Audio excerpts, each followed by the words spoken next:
At the old world's heart stands the Empire. Karl Franz must prove worthy of the Warhammer. Hello and welcome to a brand new episode of Total War Warhammer. Today we are looking at the 3 new units in the Empire army with the DLC Grim and the Grave. They're very different to each other and we'll go through each one, tell you how they perform, what their stats are like, and then we're going to sort of talk about how we use them in battle. So, first off, we've got the lightsaber wielding Knights of the Blazing Sun, very sort of heavy shock cavalry. We've then got the Free Company Militia and the Flagellants. Right, so let's start with talking about these guys. So, units of 60, very much like the Reichsguard Knights. If you know how to use Reichsguard Knights, these are the same thing. There's a couple of slight differences. The Reichsguard Knights have got 20 more armour, but the Knights of the Blazing Sun have a slightly stronger melee attack, and they also do fire damage, which is useful, and they've got a better charge, slightly better charge. So, but other than that, they are very sort of similar units. 100 armour, fantastic. Leadership 70, really good speed, very good in a fight. Obviously, we use these to break units, basically, but we'll talk about more about the tactics shortly after we've gone through. And 76 charge bonus. They've got magic resistance, 40% magic resistance. They can just wander up to a wizard and go, hello mate, how's it going? They don't care. And they can hide in a forest, because we all love a bit of that. And they are shielded as well, so get a bit of missile protection. Next up, we've got I love these unit models. They're basically Free Company Militia. Now, the militia in the Empire they're not professional soldiers. When there was a big war or a big battle about to happen and they needed more troops, they would hire up locals, they would grab all sorts of weapons that they could find. They're not very well trained, as you can see by the stats we're about to go through. But they do serve a very good, useful role in the Empire army. And I really like their models. I think they're really, really good. Armed with a pistol and a sword, a bit like pirates, basically. And next, we've got the Flagellants. Yes, it does sound a bit like flatulence. Yes, we used to call them flatulence when I used to play in Games Workshop on the tabletop game. But then it was like 15 years ago. I was a child. Flatulence was funny, right? Flatulence still is funny, okay? Forget it. So, let's go through the Free Company Militia. So they're decent melee combat. Despite being primarily a missile unit or spellcaster, the unit can hold... It's a very mixed unit. It can shoot a bit, okay, and it can fight a bit, okay. It's a jack of all trades, master of none type unit, and they're weak against armour. So you get 120 units. No, you don't get. You get 120 guys in a unit. They're very low armoured. They're most wearing just sort of leather braces and stuff like that. Very low sort of leadership 55, speed 35, melee attack 28, melee defense 25, weapon strength 28. 6 of that is armour piercing. Poor charge bonus 16. 18 ammunition, a range of only 90, and a missile damage of 17. 2 of that is armour piercing. Woohoo! 2 armour piercing.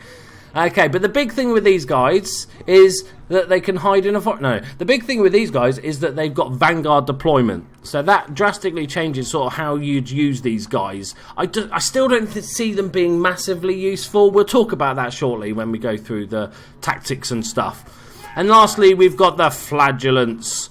Beautiful models, loving it. As you can see, rule of thumb, if you can see nipples, their armour's shit. And as you can see, they have 0 armour.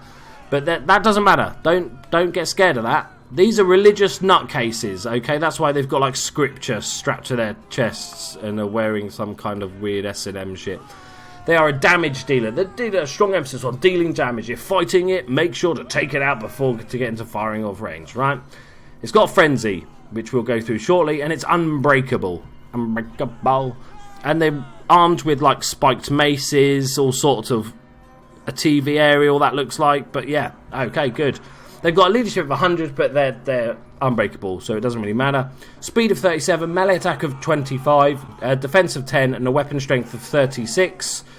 4 of that is armor piercing, and a 26 charge bonus. Unit of 120. A decent unit. They're not too expensive. The big thing is unbreakable, obviously, for them. They can hide in a forest. They're unbreakable. And they're not going to run away. But they have frenzy. So it's constant all the time. You don't have to worry about it. It gives them plus 8 melee attack and plus 4% charge bonus and gives them immune to psychology. And it only is disabled if they're wavering. Which they aren't, because they're unbreakable. So, yeah, so just frenzied attack gives them those bonuses. And then they've got Strength of the Penitent, which is an augment on themselves. It gives them plus 12% physical resistance. So basically that is their armour. And plus 18 defence. So they've only got 10 there. So you think, well, but 28's alright. For a relatively cheap unit that's frenzied, that will never break. It's so nice to have units that you can rely on in a fight. So let's talk about how you'd use them in a fight. So let's talk about the knights first, because they're the simplest. They're knights. They're shock cavalry. They do magic damage, so that allows them to go after those ethereal units. Anything with regeneration, like trolls, or some of the new undead lords. I think Vlad von Karstein has regeneration, but he has vulnerability to fire because of it. So that gives you a little bit more options with them. But generally they work the same as they do as a normal Rights Guard knights. On the tabletop, they don't have fiery attacks. That's just fluff. That's just bollocks. But I understand. It gives them a bit more effectiveness. I don't like the fiery lances things. They look silly. But they work like knights. So we know how to use knights by now. You charge them in. You don't get them stuck in combat. You want to break a unit, move on. Break a unit, move on. Do not get caught up in combat with any sort of shock cavalry. They can still fight, but you're just going to get whittled down. You want to move them on. You want to run right through a unit. So, shall we just charge one unit in at a time? I think if I charge the knights in, they're going to win. So, let's go for the Flagellants. And then we'll move the other guys up. So simple, the knights are simple. So the Flagellants, how do you use the Flagellants? Well, they're a decent fighty unit. The thing you can rely on is that they're never going to break. So I like to tend to use these sorts of units, because they're so reliable, on the flanks of my main army line. Because one of the weakest points of a big battle is when, if they can break one of your left-hand side or your right-hand side, because then they can sweep round and just sweep across your main battle line. But if you've got a couple of units of Flagellants each side, or one unit of Flagellants, then they will stay in the fight. They're going to go like, yeah, fuck it, we'll fight forever. And they will hold up those lines, so you won't get a crumbling flank, which is really, really important. And they can do a decent amount of damage themselves, so I do really like them. Right, buddies, come on. Come on. Forgotten country! Imagine that lot charging to you, towards you. Like some bloke in a gimp mask there. Mind you, they're zombies. I don't think they're going to be worried about what the dress code of the enemy. So the last unit we're going to talk about today is the Free Company Militia. Like I said, they're kind of jack of all trades, master of none. I wouldn't at all have them on your main battle line. They're not reliable enough. They've got pretty shitty leadership. They're not that good in a fight. I would use their Vanguard deployment, and I would almost use them as a sort of bait unit, a sacrificial unit. I would think about using them as, if you can go after like artillery units of the enemy, or missile troops if you can get to them, or you just keep a couple of units of chariots busy for a couple of minutes and stuff like that. They're very cheap units, so you don't have to worry about them really surviving or winning any fight that they're engaged in. In a pinch, they can still fight. Let's see their first volley against the old zombies. Right, shoot, boys, shoot. There we go. And decent amount of damage. Right, Flagellants. And also, like with any missile unit, you can obviously shoot into the flanks of a fight and all that good stuff. Right, we're going after the Necro with it. So here go the Flagellants into the battle. Obviously, the Necro's casting all sorts of spells, so it doesn't look as pretty.